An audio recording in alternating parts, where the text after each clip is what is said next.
Meeting کے بعد ہر علاقے سے رازہ بازار، توپچیا، میتی بغان، پھول بغان، ہر مسلم بیلکھچیا، حبکاشی پور، کھدر پور، مٹیا بروج، سب جگہ کے لوگ ایک ساتھ ہم لوگ بیٹھے، ایک ایکشن کمیٹی بنائے اور ہر علاقے سے ایک 100 لڑکا کو ہم لوگ اپوائنٹ کریں کہ ہم ان سے دلی کی آواز پر، ہمارے علماء کی آواز پر دلی بھیجیں گے اپنی. وہی کام کر رہے ہیں.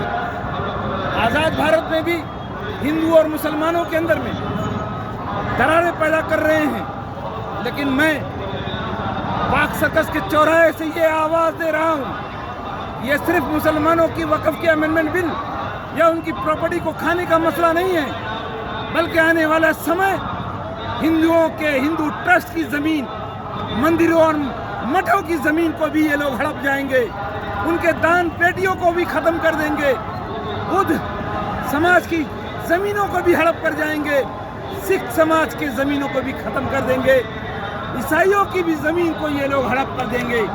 یہ ایک پیترا ہے، یہ ایک ایسا عیار و مکار کا قانون ہے جس قانون کے تحت پوری سماج، پوری مذہب کی زمین کو کھانے کا ایک راستہ بنایا گیا ہے. ہم پوری طاقت کے ساتھ ایسے کالے ادھائے قانون کے خلاف اپنی آواز کو بلند کریں گے. یہ پاک سرکس کی زمین اتہاسک زمین ہے.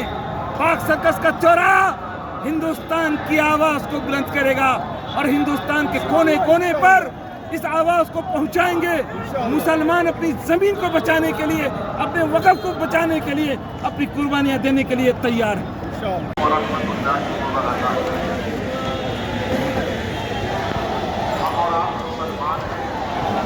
اللہ کا بے پناہ کرم و احسان ہے.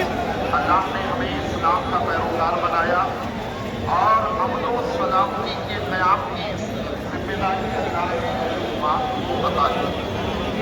ہندوستان کی سرزمین پر گزشتہ کئی برسوں سے مسلمانوں پر ظلم کے پہاڑ ڈھائے جا رہے ہیں.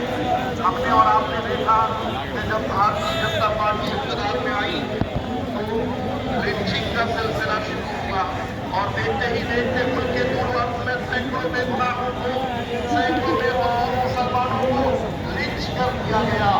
پھر لفظ جہاد اور رکشا کے نام پر مسلمانوں